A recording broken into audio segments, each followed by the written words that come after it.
Hi guys, what's up? My name is Saurav and welcome to another video of Limited Solutions.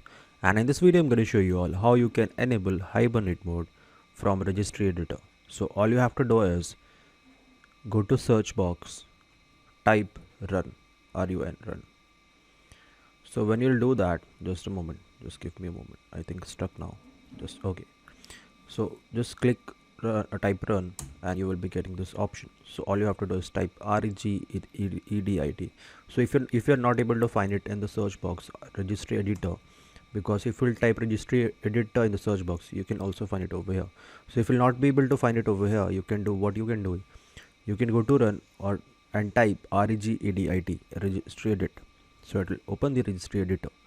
Now see, all the things are already opened, but I'll show you how it has opened, where you can find it.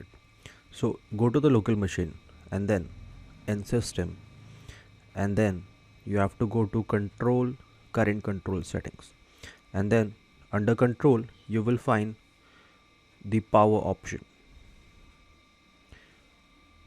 here. So when you'll click on power option, you will be getting all these options. Okay, and then what you have to do is you can find it over here, the Hibernate enabled default option. So when you'll click on it, double click on it, you would be getting this window. So you can see over here the value data is 0. So 0 means it is in off state now. So if we'll change it to 1, now it is in on state now. So click on OK and then close it. So there's one more thing, guys. So if you're making any changes in the registry editor, you have to restart your machine to reflect it in your system.